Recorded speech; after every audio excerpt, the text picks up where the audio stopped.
کوئی کتنا بھی گنہگار کیوں نہ ہو، اللہ اس کے لیے توبہ کا در، دعا کا راستہ اور رزق کا دروازہ کبھی بھی بند نہیں کرتا۔ بے شک اللہ بڑا بخشنے والا، نہایت رحم والا ہے۔ یاد رہے کہ حقیقی طور پر نعمت عطا فرمانے والی ذات اللہ تعالیٰ کی ہے۔ وہی تنہا ذات ہے جو اپنی رحمت کا بدلہ طلب نہیں فرماتی۔ بہت مہربان رحمت والا اللہ ہے۔ زندگی آسان تو نہیں ہے، لیکن اتنی مشکل بھی نہیں کہ تم ناشکرے بن جاؤ اور اپنے رب کا شکر ادا کرنا بھول جاؤ۔ ہر حال میں تم اللہ کا شکر ادا کرتے رہو اور احسان مانو تو وہ تمہیں اور دے گا۔ اگر ناشکری کرو گے تو اس کا عذاب سخت ہے۔ جب تم یقین کے ساتھ دعا کرتے ہو تو سب اللہ پر چھوڑ دو۔ یقیناً اللہ سب کچھ سنتا ہے اور جانتا ہے، اور وہی دعاؤں کو قبول کرنے والا ہے۔ تم تعلق رکھو تو صحیح اللہ سے، وہ الجبار ہے، ٹوٹے دلوں کو جوڑنا جانتا ہے۔ سب سے زبردست بگڑے کاموں کو بنانے والا اللہ ہے۔ لوگوں سے ہرگز نہ ڈرے جو اللہ تعالیٰ سے نہیں ڈرتے۔ تنہائی میں سخت مشکل والی راتوں میں تم گھبرانا نہیں۔ یاد رکھو تم ہمیشہ اللہ کو اپنے لیے الحفیظ پاؤ گے۔ بس تم اللہ تعالیٰ سے مدد مانگے، ہمت مانگے، غم نہ کرو، اللہ تمہارے ساتھ ہے۔ جھوٹ بندے کو اللہ سے دور کرتی ہے، اور جو شخص لگاتار جھوٹ بولتا رہتا ہے تو وہ اللہ کے پاس کذاب لکھ دیا جاتا ہے، اور اللہ تعالیٰ اسے ہدایت نہیں کرتا جو جھوٹا اور ناشکرا گزار ہو۔ اگر اللہ کہتا ہے مشکل کے ساتھ آسانی ہے تو تم یقین رکھو اللہ کی کہی ہر بات میں حکمت چھپی ہوتی ہے۔ بس بندے کو صبر اور یقین کرنا ہوتا ہے۔ غم نہ کرو، اللہ تمہارے ساتھ ہے۔ بندہ مومن مصیبت و غم کا مقابلہ صبر و توکل سے کیا کرتا ہے، کیونکہ اللہ کا وعدہ مومنین پر برحق ہے۔ اس لیے صبر کریں، نماز پڑھیں اور دعا کریں۔ اگر آج تم اللہ کی مان کر چلو گے تو وہ رب کل تمہیں تمہاری چاہت دے دے گا، کیونکہ اللہ تعالیٰ کو اختیار ہے، جو چاہے کرے۔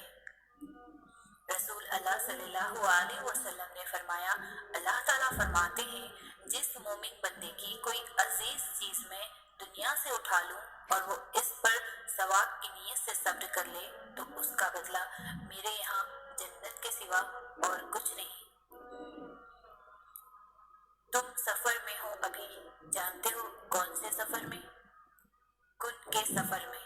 یہ کن کی جستجو جو تمہارے دل میں آئی ہے اور اس کو پانے کے لیے جو سفر تم کر رہے ہو، وہ کن کا سفر ہے۔ تمہارا دل تھک چکا ہے، مگر یہی کہہ رہا ہے کہ تمہارا رب کن فرمائے گا ایک نہ ایک دن ضرور، اور تمہاری زندگی ضرور موڑ دے گا کہ غموں سے ایک دن نجات مل جائے گی۔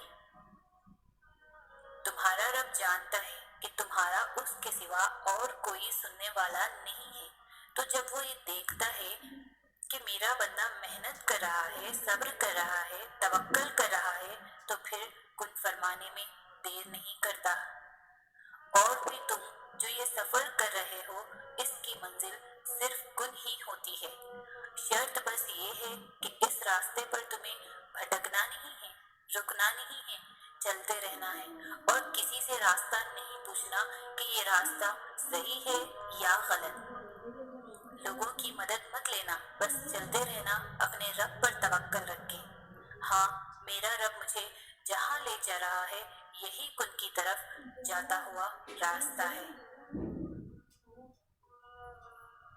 وہ پہلے تمہیں چنتا ہے، پھر ایک ایک کر کے اسباب بناتا ہے، پھر تمہیں ایک ہی جھٹکے میں یوں اپنے قریب کر لیتا ہے کہ صدیوں کا فاصلہ چند لمحوں میں سمٹ آتا ہے۔ کسی کا زندگی میں آنا یا چلے جانا، واقعات، حادثات اور حالات خود پیدا نہیں ہوتے، اتفاق نہیں ہوتا، ہر چیز میں مصلحت پوشیدہ ہوتی ہے۔ تم خود اس کی طرف نہیں جاتے تو تمہیں اس کی طرف کھینچ کر بلایا جاتا ہے۔ جانتا ہے آپ تھک چکے ہیں، وہ یہ بھی جانتا ہے کہ آپ کوشش کر رہے ہیں اور یہ بھی کہ یہ آپ کے لیے مشکل ہے، لیکن یہ بات ہمیشہ یاد رکھیں کہ اللہ آپ کو اس حالت میں نہیں ڈالے گا جسے آپ برداشت نہ کر سکیں۔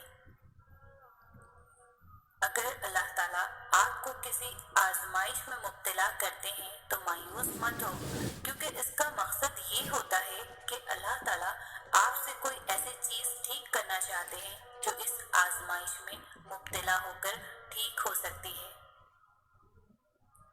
جب حالات کنٹرول سے باہر ہونے لگے، مشکلات سلجھائی نہ جا سکے اور حالات میں بہتری آتی نظر نہ آ رہی ہو تو مایوس ہونے کے بجائے اس مرد مومن کی طرح ہمت کر کے اپنے سکت جتنی کوشش کر کے اپنے معاملے کو اللہ کے سپرد کر دینا چاہیے۔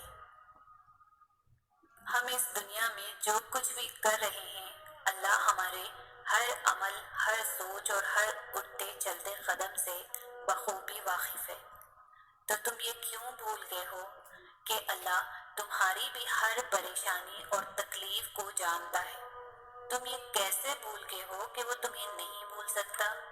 تم اس سے خفا ہو کر اب اسے اپنی تکلیف نہیں بتاتے، اس سے مدد نہیں مانگتے، تو اس کا مطلب یہ تو نہیں کہ وہ تمہیں بھول بیٹھا ہے اور وہ تمہاری تکلیف سے بے خبر ہے۔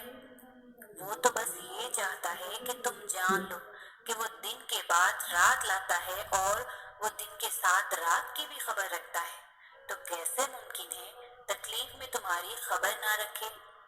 کیا پتا یہ تکالیف بار بار اس لیے آ رہی ہو کہ تم پر حق ظاہر ہو جائے کہ اللہ کے سوا نہیں کوئی واقعی نہیں سمجھ سکتا، سلجھا سکتا۔ کیا پتا تم پر ظاہر ہو جائے کہ واقعی تکلیف گزر بھی جائے اور تمہیں پتا بھی نہ چلے، سب چپکے سے ہو جائے۔ کیا واقعی سب خود ہی ہو جائے گا یا کیا جائے گا؟ یہ بات تو کنفرم ہے کہ ہوگا، یقین کرو۔ جن سے اللہ ناراض ہو جاتا ہے تو پھر وہ ان کی پرواہ کرنا چھوڑ دیتا ہے، انہیں اپنے قریب کرنے، اپنے قریب لانے کے موقع فراہم کرنا چھوڑ دیتا ہے۔ سوچیں یہ جو بار بار مصیبتیں، پریشانیاں آ رہی ہیں، اگر آنا بند ہو جائیں تو فکر کی بات نہیں ہے کہ اللہ ہمیں اپنے قریب کرنے کی، ہدایت دینے کی کوئی نہ کوئی نشانی جو بھیج رہا تھا وہ آنا بند ہو گئی ہے۔ پریشانیاں اور مصیبتیں آنا خطرے کی بات نہیں ہے، ان میں بہت کچھ چھپا ہوتا ہے، کوئی سبق، کوئی نشانی، کوئی راز۔ خطرے کی بات تو یہ ہے کہ اللہ آپ سے تعلق توڑ لے، خطرے کی بات تو یہ ہے کہ وہ آپ کو دنیا میں گم ہونے دے، خطرے کی بات تو یہ ہے کہ کبھی کوئی پریشانی ہی نہ آئے اور یوں بالآخر آپ اللہ سے تعلق کو اہم ہی نہ سمجھیں۔ خطرے کی بات تو یہ ہے کہ آپ اپنے حقیقی وجود، اپنے روح کو بھول بیٹھیں اور اس کی نشو و نما کی پرواہ کرنا چھوڑ دیں۔ خطرے کی بات تو یہ ہے کہ روح سے اس کا سب سے اہم تعلق چھین لیں، اللہ سے جڑے رہنے کا تعلق، اور آپ کو علم بھی نہ ہو اور تم ان لوگوں کی طرح نہ ہو جانا جنہوں نے اللہ کو بھلا دیا تو اللہ نے انہیں اپنے آپ سے غافل کر دیا۔